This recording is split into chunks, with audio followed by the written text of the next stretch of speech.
1945, Italy lay in ruin. Daylight bombing raids by the Americans had destroyed the country's infrastructure. Most manufacturing areas had been blitzed, including Milan, home of the Innocenti engineering firm, while roads and railways had been bombed to the retreating Germans. Supported financially by the Americans, the Italian government was offering grants to companies that could provide basic transport. Having installed up-to-date equipment, Innocenti used Fordist mass production techniques as Italy experienced its industrial revolution in 1946. Contemplated during the war and designed as a long-term industrial project, the first Lambretta rolled off the production line in 1947. Scooters remobilised Italy. They cost less than cars and provided transportation for the whole family. Designed to be stylish in times of national drudgery, they became symbols of hope. From 1950 to 1951, there was an increase of 50% in road traffic in Italy. Of that, 80% were scooters. Innocenti orchestrated a marketing plan that was to ship millions of Lambrettas worldwide. Their simple, clean usability was designed to pull in a whole new group of consumers. By the early 1950s, Italian-style machine was riding on a wave of modernism. The streamlined jet set were going places. Inventiamo qualcosa che vi faccia strabiliare, un cocktail fatto di genialità, di dinamismo, di eleganza, di potenza, tutto quello che può darvi la felicità. Prendiamo due ruote e le mettiamo qua, un bel motore che veloce va, poi ci mettiamo un bel fanale ed un clacson dalla voce originale che ti fa. In ogni strada suonerà, scooter linea, nuova linea porterà. Freno a disco, novità. Mischiamo bene tutto quanto ed ecco qua, il motoscooter di gran qualità, con sicurezza e con velocità. In capo al mondo in un festoso giro tondo, la Lambretta in allegria vi porterà. E dopo la Lambretta che inventiamo? Inventiamo il Lambretta Twist! Lambretta Twist! In gonnellino balli Lambretta Twist. Say, there's something wrong. The motor backfires. It's not pulling and it won't start. Oh, that's terrible. An international network of dealers and workshops was set up to ensure that scootering lived up to its problem-free, easy-to-use image, while recently introduced hire purchase schemes made scooters ever more accessible to the public. In 1959, over half of the 330,000 new two-wheelers in Britain were scooters. Innocenti did more than produce a stylish scooter. Scootering was engineered to be more than a two-wheeled form of transportation. The scooter was conceived as a major social appliance. It became a popular pastime. The manufacturers pushed this hard, encouraging scooters to join their clubs. The Lambretta Club of Great Britain brought out its own magazine, the Jet Set, while rallies, runs and games were staged, which all went to build on the glamorous image being pushed by the manufacturers.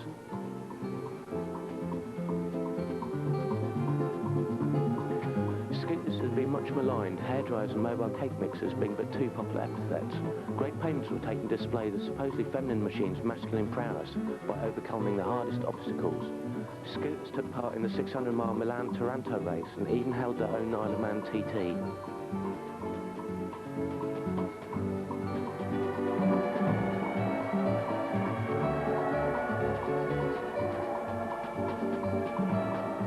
However, in the early 60s, the humble scooter became a symbol of menace as a new moral panic was born. It seems strange to see this procession of miserable specimens.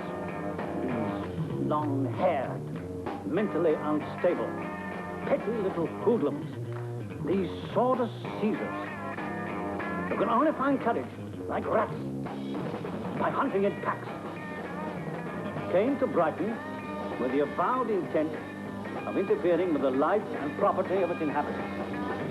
Why don't you all fade away? Don't try to dig what we all say. Big sensation.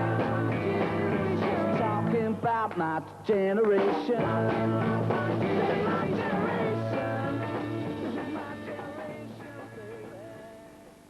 The scooters were bad enough that I ever had to mean that I did not ever risk, say, driving all the way to the south coast or something of that sort, if I remember rightly. I knew that wouldn't happen. Now, they were largely used for just touring the area, you know, just going out for a spin, or travelling from the suburbs back into London for gigs and things of that sort. Over 30 years later, the Lambretta and its nearest rival, the Vespa, retain their international cult status. In Japan also there are a lot of monks And I think first of all they start to ride Vespa, but they will notice after that the Lambretta is better than Vespa, so they change to the Lambretta. Yeah. I think the Lambretta's got the styling. I mean, obviously from the early days of 47 right the way through, it's a slimmer scooter. The engine's in the centre, and I think really the Vespa hasn't changed so very much. And in the 50s it looked quite nice, but you know, through the years the Lambretta sort of changed. And I think the Lambretta's a nice looking scooter. I personally like the sleekness of it rather than a Vespa that's a bit bulbous. So definitely a Lambretta now. To me, they sort of sum up a certain era in design, really, which hasn't been, I don't know, equalled yet, really. It's the sort of futuristic, future-looking sort of era, yeah, the early 60s, you know, and everything was bright and happy and on the go. Lambretta's definitely the looks. They look better than any other scooter, especially the GP, which is my favourite model. Looks better than any other scooter I think ever manufactured. Also Lambrettas, the engines are pretty simple. You only need sort of a mild mechanical knowledge and a small engineering skill, and you can take apart and rebuild an engine pretty simply. It's the skinhead side of it what goes with it as well, not just the scooter. So like the skinhead cult as well. I like the style. I think that's what it is. I think the style of the bike itself. Because I used to ride motorbikes. I had BSA Bantams and Triumph Tiger Cubs before I was 17, and got on a scooter, and that was it. That was the end of it for me.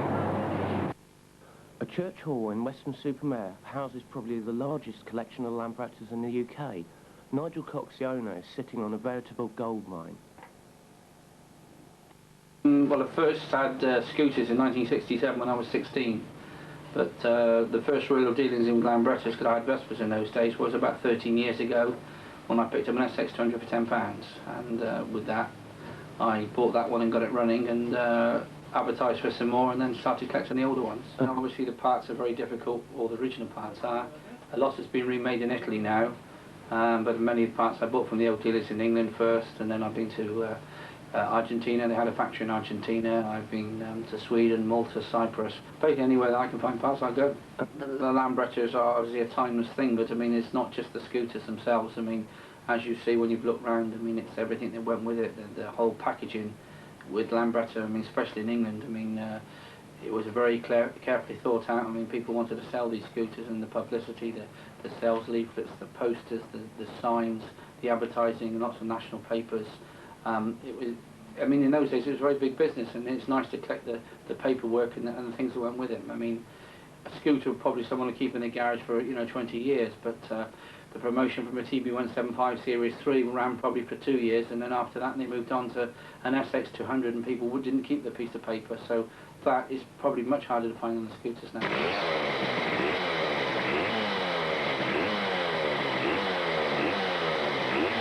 Well, the appeal is when you're if you're on a motorway or something and you go past a Porsche in the outside lane, and they look out their window and they think, bloody hell, what was that, and you tend to find when you do things like that, when you stop in the services, they come over to you and say, oh, what have you done to your bike? And you just like wind them up a bit and tell them it's totally standard, and the next day you'll probably find they're out trying to buy one for themselves. So at the moment, race bikes tend to do stupid speeds, and there's people putting race engines into their road bikes and doing sort of 100 miles an hour at the moment.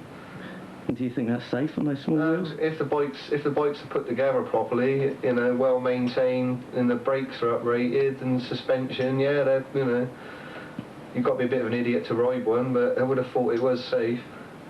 Well, it certainly isn't a feeling of power, because there isn't any. Not in this one, anyway. Not in this particular model.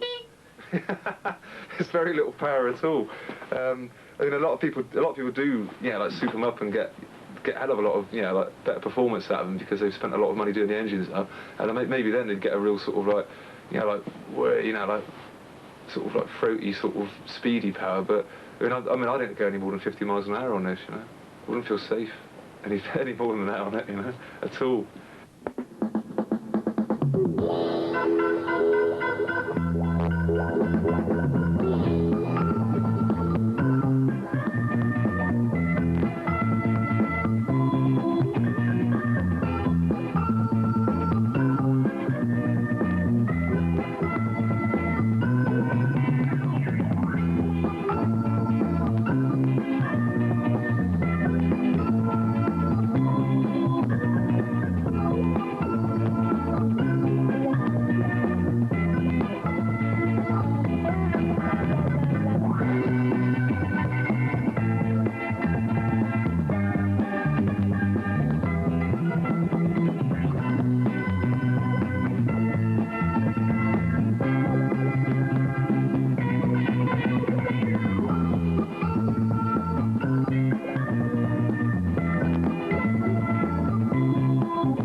Lambrettas.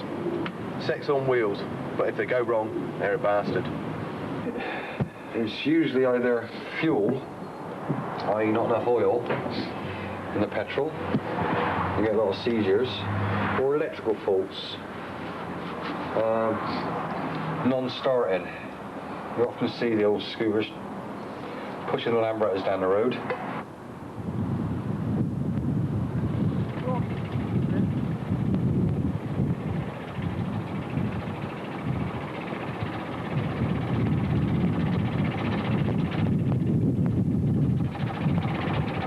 What's wrong with it?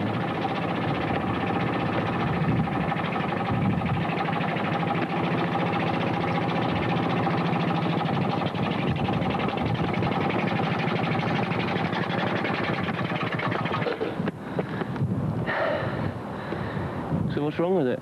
It's fucked, isn't it? Yeah. Well, I suppose the worst part. The worst thing that happens to them, being a two-stroke, is they do heat seize, and that's like that's when, obviously when you're going pretty, like obviously too fast, and faster than you should be going sensibly, and you will sort of like, and what happens then is the piston swells up, jams in the barrel, and you're over the sort of handlebars before you know it. If I go on this one or any of the other ones, if I'm going sort of more than 50, I'll always have my hand on the clutch, ready to whack it in, ready to pull it in real quick, just in case you get that sort of like feeling and that, that's the major thing about them. And the other thing is, things like blowouts and that. If you do get blowouts and you're going quite fast with such small wheels, you're in a bit of trouble really. You could be all over the place and that. And I suppose the biggest bugbear of them is like electrics and that. They all seem to sort of really bog up on the electrics, and a lot of people who do repairs won't touch them. They won't touch electrics because they've always, in the last sort of 30 years of their life of the bike, someone's obviously could have put a lot of cable flex, like telephone cable flex in there, a lot of dodgy earths to God knows whatever, and it's a real sort of it's a real puzzle to try and work out, like where it's all going and that, And it's best to rip the old lot out and put a new loom in, The main problem used to be with the ignitions. A lot of people never used to know how to set them up and keep points adjusted properly. And then, as soon as this was brought onto the market, an AF electronic ignition with a light and flywheel, which helps the lithium magneto bearing and also helps your bike accelerate quicker. Very good on tuned engines. As soon as this was brought onto the market, no more points, set it up once and it should stay like it forever. Also 12-volt lights, so you can actually see where you're going at night. I think once these come out, was that everybody sort of gave up their Vespas and started the trend back to Lambrettas again, because they then had nice reliable scooters not relying on 20-year-old Duff ignition systems. We'll pull up once on the motorway, luggage falling off, chain snapping, brake seizing up, throttle seizing open, which is worse than we're trying to stop. There is quite a few specialist tools, but people who've been in it as long as I have, we use the number one. Number one, well, I don't even know what the name of it is now. I've had it so long, but it works wonders. I seem to spend more time sat down here, tinkering about with it than I do riding the thing. Well, my girlfriend doesn't like it, She's forever saying, "Oh, you don't spend any time with me. It's the bike." Well, I don't get any grief from it, that's why. Well, I do get grief from it actually, but it's worth it. Yeah. And I do spend all my money on it as well, which is, I suppose another bone of contention. It seems the prices go up and up every week, so I think I'm sat on a gold mine with the bikes I've got, so mainly down at the moment people's interest in the 1960s. Seems to be a lot of people that had scooters in the 60s and 70s that are trying to buy them to recapture their youth at the moment, and it seems they've been working and stuff, probably paid their mortgages off and got good jobs now. They can afford to pay a lot of money for bikes that younger people can't afford. So. Generally, the price of the scooters are going up, but the price of the parts are coming down. Basically, in Italy, a lot of people had the moulds and the tooling, and that's all been dragged out. So, although you might have to pay more to buy a scooter now, you're going to find the parts, the plastic runners, the rubber strips, and the badges much easier and cheaper to find. Whereas 4 or 5 years ago, the scooters were difficult to find, and and so were the parts really. So I mean, overall, I suppose it's. I think we've really reached the stage this year. 1998 will probably be the year. I don't think they'll go up any further than they've gone now. A restored scooter 3,500. I think that's the most people that want to pay.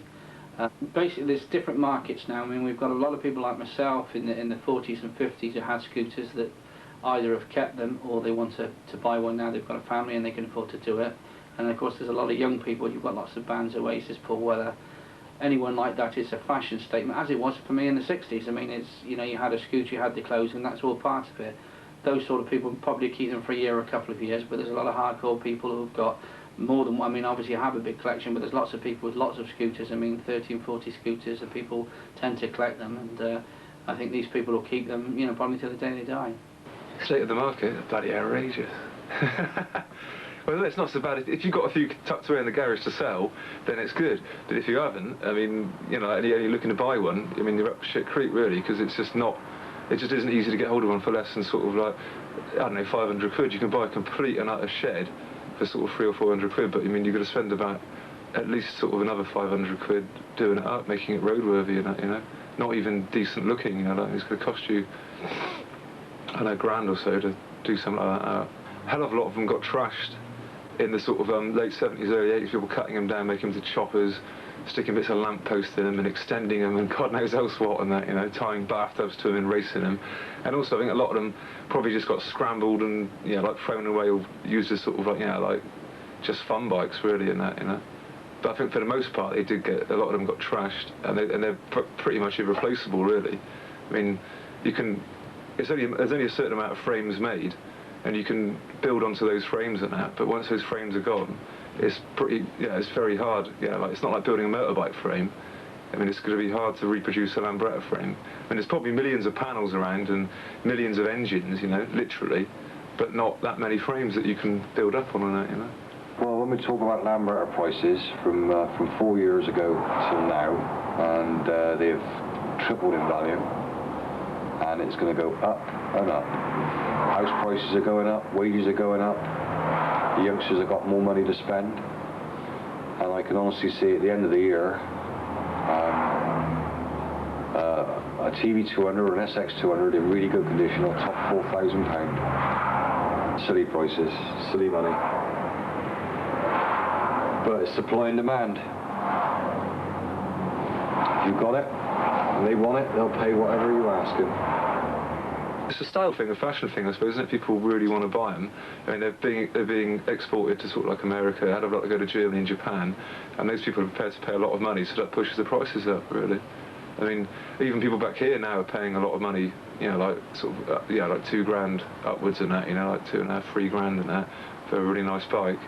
Whereas, I mean, you could have picked up, yeah, like a decent-looking, I don't know, bike like this, I mean, which is all right, I mean, it's all original condition at that. I mean, I got this for 300 quid, whereas now you'd pay about £1,000 for that, you know. I mean, and that's not even particularly nicely done up, it's just original, you know. It's like when you got the bands like Oasis and like Ocean Colour Scene and stuff that are like riding around on them, it's like the companies put the prices up because they know that it's like a rare thing. Because when you find that, you know, when things become popular, it's easy to get hold of them, but when things become part of cult, it's more expensive. Because people know that there are people out there that want to pay, and if they've got money, they'll do it. So it becomes like a bit of a yuppie's toy in a way sometimes. Can you afford to buy one? No way. No, I'm a student, so I'm earning about 50 quid a week. Just, I couldn't even afford to take driving lessons or own a car. It's just not happening. And it's probably more expensive to buy a scooter nowadays than it is a car. You can get a cheap car for 400 quid, but it's not with scooters. Even there's a second-hand place up on just off Park Street, and there's like, some of them are like really bad, but it's like, you know, £2,000 and stuff. So I haven't got the money. It's definitely a pleasure to get away at the weekend on your scooter, you know, to a different place, get out of, you know, the town that you spend most of your life in for a weekend. Yeah, the social aspect of it's quite fun, and that, because you get to meet a lot of people from a lot of different walks of life. A lot of sort of like people that you'd never normally sort of like really meet and that, really, because you live different lifestyles or whatever. But you've got a common denominator, which is interesting, sort of like Lambrettas, scooters in general or whatever. And I don't know, then you, so, yeah, like I said, you get to meet people that you wouldn't normally meet, and it's good, and you go away sort of like weekends or whatever, you know, down to the Isle of Wight or something like that. have a good fun, and have a good sort of piss up and whatever. But like it's a sort of good, I don't know, it's a good talking point really, because if you've got nothing, if you don't really know the person that well, at least you can sort of sit in the pub for 4 hours and talk about bloody conversions and the price of leg shields and that on the sort of like scooter exchange market and have such dullness. I mean, to anybody else listening would just think it was absolutely trivial crap. But I mean, to you, it's sort of like the all-important sort of like, how much does that light rim cost? Oh, that's not so bad. I get it re-chromed for 20 and I do this and do that. I mean it's one way that it's something that it's brilliant because you get to meet all these people and they will be able to set you on the right path to sort of one bit or this, or somebody will do a bit of welding, someone will be able to sort of get hold of like loads of a certain bit, someone else will have a garage full of sort of like, like crap like this and that you can sort of go and rifle through, like you need the odd barrel, the odd bit. I mean, like I said before, most of the bits that you want are available. I mean, every single bit you need to repair one is now available, like, because they've all either been remachined, remade, or just sort of like discovered in basements, like in Italy or whatever, like in some old shop. But it's better to sort of like, if you've got like a network of people that you can just sort of get it for a fraction of the price, do a bit of swapping here and there. The most fascinating part of them is the way that is the reason why they developed on that, is like a cheap personal transport for sort of everybody, completely affordable for any sort of like class, and they seem to cross the whole sort of like social divide. I mean, you'd have sort of, I don't know, people, the vicar's wife going to sort of a tea party on it, then you have another sort of like hooligan young sort of 16-year-olds tearing off down to Brighton and sort of ripping the place up and that. And it was a completely cross all borders machine that sort of revolutionised transport in 50s and early 60s and that, really. I mean, it was something that was needed, something to fill the gap, but also something, it wasn't completely functional because they looked, like really nice as well. And they really did get that right. They got that aspect of it sort of perfect, I mean, the mechanics on some of them might leave a little bit to be desired these days and that, but they still, they still have the edge on all other motorbikes or scooters as far as I'm concerned. And that edge is that they look, like spot on, beauty, marvellous.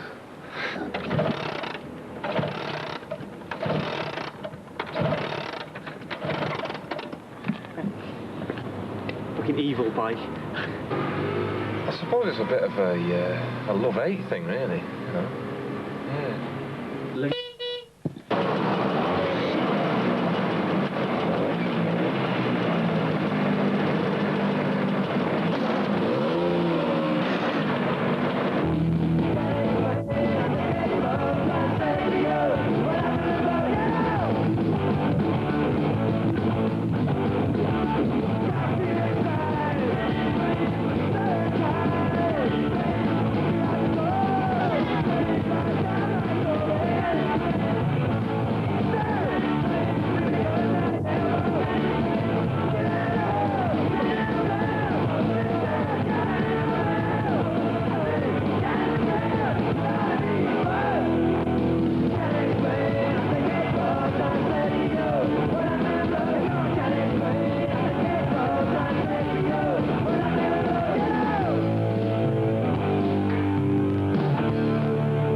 True mods, if you know what I mean. They'll just sell their children to get Lambrettas.